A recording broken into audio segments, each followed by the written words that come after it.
os aglomerados de pigmento, tá? Para eu ter todas as características que eu preciso do pigmento e ter uma estabilidade na minha tinta lá na frente. Tá ok? Agora, o que seriam então esses aglomerados de pigmento que eu estou falando? E por que eu tenho que quebrá-los, né? Então aqui acontece o seguinte: um pigmento na sua unidade básica, ele está na forma de um cristalzinho, né? Um cristal mesmo que a gente estuda em cristalografia, né? Ortorrômbico, aquelas coisas todas. Essa é a unidade básica do pigmento. Só que durante o processo de produção, eu tenho, por efeito de temperatura, por efeito de água, de hidratação, né, eu tenho, o que acontece com esses cristalzinhos é que eles se agregam, né, uns aos outros, eles ficam assim, face a face. Imagina que os cristalzinhos fossem cubinhos, né? Então, eles se agregam aos outros face a face, num nível de energia muito grande. Tá? Existe um processo de hidratação e sintetização. E durante o transporte também, a pressão da carga, né? Um saco sobre o outro, isso vai forçando os pigmentos a se juntarem, de forma que a energia, né, interfacial acaba sendo muito grande. Isso eu formo então os que chamamos de agregados. O que seriam os agregados? São esses cristalzinhos juntos de uma forma bastante intensa. Esses agregados, por sua vez, quando se juntam, né, agregado com agregado, vão se formar os que nós chamamos de aglomerados.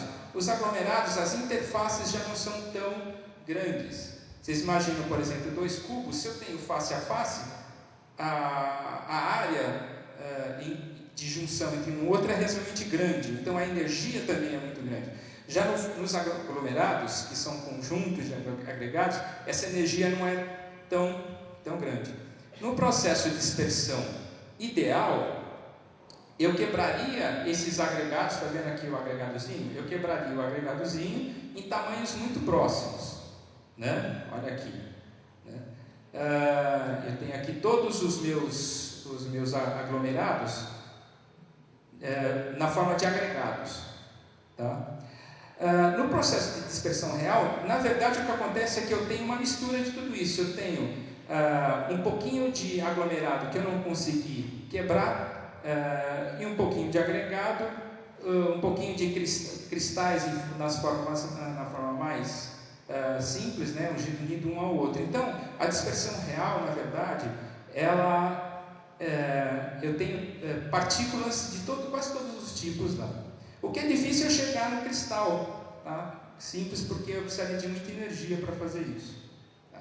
Então, o meu processo de dispersão vai constituir o seguinte: eu tenho que umectar esses meus aglomerados, e aí o papel do solvente é muito importante. Por quê? Porque o solvente ele tem uma molécula pequena, uma viscosidade baixa, então ele tem facilidade de entrar aqui nesse meu aglomerado, né, e expulsar o ar que está lá dentro.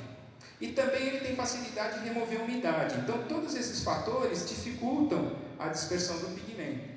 Tá? Então, no processo de dispersão, eu umecto o meu pigmento da melhor forma possível, eu retiro o ar, retiro a umidade da melhor forma possível, e aí atuo através de um processo mecânico, eu vou atuar para quebrar esses aglomerados em unidades menores, unidades mais simples. Tá? Bom, aqui mais ou menos, rapidamente, seria, imagina que aqui eu tenho o diâmetro da partícula que eu estou trabalhando, né? E aqui seria mais ou menos a quantidade relativa de partículas nesse diâmetro. Então, por exemplo, nessa condição inicial aqui, pessoal, eu tenho partículas de todos os tamanhos, né? Todos os diâmetros praticamente, né? Então, essa é a condição inicial. Depois de 10 minutos de dispersão, essa curva ela começa a subir, então começa a ter uma tendência de eu ter maior número de partículas com um diâmetro mais baixo, e assim por diante. 30 minutos, partículas com um diâmetro menor em maior concentração, até eu chegar aqui com um um tempo de dispersão razoavelmente alto, né? Isso aqui é uma condição teórica, na prática isso não acontece, mas vamos supor que com 480 minutos, né, eu teria aqui uma condição de dispersão onde a maior parte das minhas partículas estaria com um diâmetro de partícula bastante baixo. A minha condição ideal de dispersão é essa curva aqui, né, que seria quase uma curva gaussiana, está mais estreita possível, certo?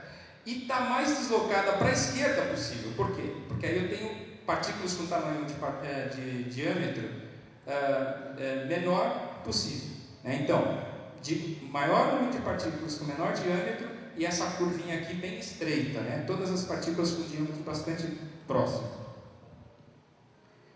O que acontece se eu não tiver essa dispersão de pigmento, se eu não fizer? E daí? Eu quero fazer uma tinta só misturando mesmo. Vou lá, faço um laboratório com a bagueta e está pronto. Pode. Mas o que vai acontecer? Eu vou ter alguns problemas. Vou ter problema de brilho, vou ter problema de opacidade ou transparência, porque alguns pigmentos na indústria automotiva eles têm que ser transparentes, não opaco, mas isso é uma história à parte, não vamos entrar no detalhe aqui, né? Mas ele perde, e no caso, se a minha dispersão não for boa, eu não tenho essa transparência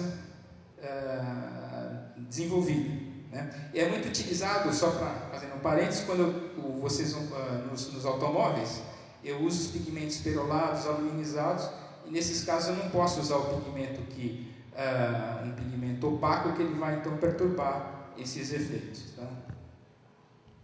tá? Então vou ter problema de aderência, posso ter problema de aderência e posso ter problema de estabilidade. Por quê? Ora, minhas partículas, se elas estão mal dispersas, eu vou ter algumas partículas grandes, mal umectadas. Então é muito fácil ocorrer um fenômeno que se chama floculação. O que acontece na floculação? É justamente isso. Eu consigo aqui uma dispersão boa, né? Talvez uma dispersão próxima do ideal, só que com o tempo essas partículas começam a reaproximar, começam a tomar um tamanho maior e começam a dar uma série de problemas. Por exemplo, elas vão para o fundo, né? Formam fundo na tinta, eu tenho problema de cor, enfim, uma série de problemas. Então, o ideal é que as minhas partículas não reaglomerem, né? Elas fiquem estáveis, né? Então, agora eu vou falar um pouquinho como é que evoluiu essa questão da dispersão do pigmento ao longo do tempo, né? Eu vou mostrar com os equipamentos bastante mais antigos, né? Quando tudo começou. Então, o processo de dispersão de pigmento, a gente vai ver, ele evoluiu em várias direções. Ele evoluiu no processo propriamente dito, na medida em que os cientistas foram compreendendo os fenômenos que envolvem o processo de dispersão. Ele evoluiu nos equipamentos, a gente vai ver como os equipamentos também evoluíram, e eles evoluíram também na formulação, através de aditivos, que na medida em que esse processo, que esse fenômeno, ele foi sendo compreendido, também foi possível para a indústria química desenvolver aditivos que facilitassem e que melhorassem esse processo de dispersão. Então vamos falar um pouquinho aqui dos equipamentos, né? Nos equipamentos, a gente vai ver aí mais para frente, o processo de quebra dessas partículas, no processo está envolvido alguns fenômenos. Então, um dos fenômenos é o cisalhamento. No cisalhamento, o que acontece? Eu tenho forças que atuam no fluxo do material, né? E através desse fluxo, né? Através dessa velocidade, essa partícula ela vai se quebrando.